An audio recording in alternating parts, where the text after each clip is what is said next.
పంపిస్తారు. జస్ట్ బొద్దు ఇంకా పొరపాటున కలిసి నేను కావాలని వేయలే. మ్యాగీ నూడిల్స్ లో సీసం కావాలని కలిపినా ఒప్పుకున్నాడు. ఎస్ నేను ఇలా సీసం కలుపుతా, ఇది తింటే జనాలు చేస్తారని. ఇప్పుడు సీసం తీసేసిరా, పేరు మార్చిరా, న్యూ మ్యాగీ నడుస్తూనే ఉంది. ఫేర్ అండ్ లవ్లీలో పంది కొవ్వు ఉందని పని చేశారు. ఇప్పుడు ఫేర్ అండ్ లవ్లీ బయట ఉందా లేదా? గ్లో అండ్ లవ్లీ పేరు మీద నడుస్తుంది. మీకు ఎప్పుడు డౌట్ రాలేదా? ఫేర్ అండ్ లవ్లీ పేరు బాగానే ఉంది కదా, గ్లో అండ్ లవ్లీ మార్చాల్సిన అవసరం ఎందుకు వచ్చిందని? బంద్ అయిన ప్రోడక్ట్ కొత్తదనం లేదు, తొట్టదనం లేదు, కానీ బంద్ అయిపోయిన ప్రోడక్ట్ నడవకుండా ఉండాలంటే పేరు మార్చాలి, మళ్ళీ నడిపిస్తాను. జస్ట్ గ్లో అండ్ లవ్లీ అని పెట్టారు.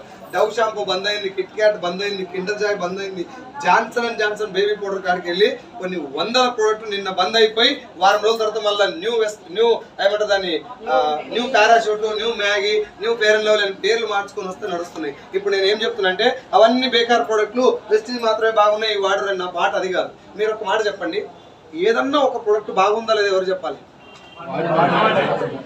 బాబాయ్ హోటల్లో ఇడ్లీ బాగుందా లేదా ఎవరిని అడుగుతూ? పుష్ప 2 సినిమా బాగుందా లేదా ఎవరిని అడుగుతూ? సో ఈ ప్రపంచంలో భూమి మీద ఏదన్నా ఒక విషయం గానీ, ఒక వస్తువు గానీ, ఒక ఫుడ్ గానీ అది బాగుందా లేదా అనేది దాన్ని వాడినోడు మాత్రమే చెప్పాలి. అది సృష్టి ధర్మం. Yes or no? Maggi noodles Amitabh Bachchan తింటాడా? అలా ఇంట్లో గేట్ కాడ కుక్క కూడా మ్యాగీ తినదు, కానీ మన ఇంట్లో చిన్న పిల్లలకు బదిలాడి పెడతాం మనం. వాళ్ళు తినకుండా మనకి యాడ్ దేనికి ఇస్తారు? డబ్బుల కోసం. ఆ డబ్బు ఎవరిది?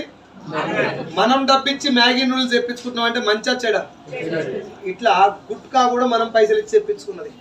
డైరెక్ట్ సెల్లింగ్ ఇండస్ట్రీకి దీనికి సంబంధం ఏం సార్ అంటే, మనకంటే ముందు తరం ఎవరిది? నానేనా మాట్లాడతలేదు, నానే కదా. నాన్న మనకంటే బెటరా కాదు ఆరోగ్యంలో? వాళ్ళ నాన్న ముత్తాతల నాన్న.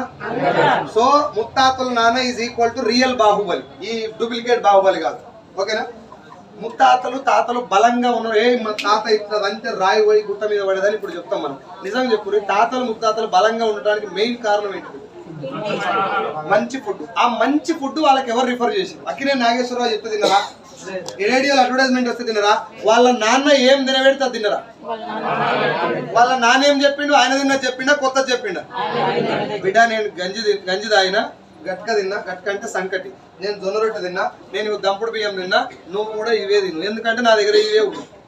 ఆయన తిన్నది వీళ్ళతో తినబెట్టాడు. ముత్తాతలు నాయన ఏం తిన్నాడో ముత్తాత అదే తిన్నాడు. కాబట్టి దేర్ వాజ్ నో మ్యానిపులేషన్. మధ్యలో ఎవడు జొర్రలే, అడ్వర్టైజ్మెంట్ ఎవరు లేదు. కాబట్టి ముత్తాత ఎట్లుండో ముత్తాతలు అయ్యి ఎట్లుండో ముత్తాత అట్నే ఉండు. ముత్తాత తిన్నది తాతకు చెప్పిండు కాబట్టి ముత్తాత ఎట్లుండో తాత అట్నే ఉండు. తాత తిన్నదే నాన్నకు చెప్పిండు కాబట్టి తాత ఎట్లుండో నాన్న అట్నే ఉండు. ఇప్పుడు నాన్న ఎవరికి చెప్పాలి? మనం చెప్పాలి. మనం చెప్పిన దాకా ఆగినాం.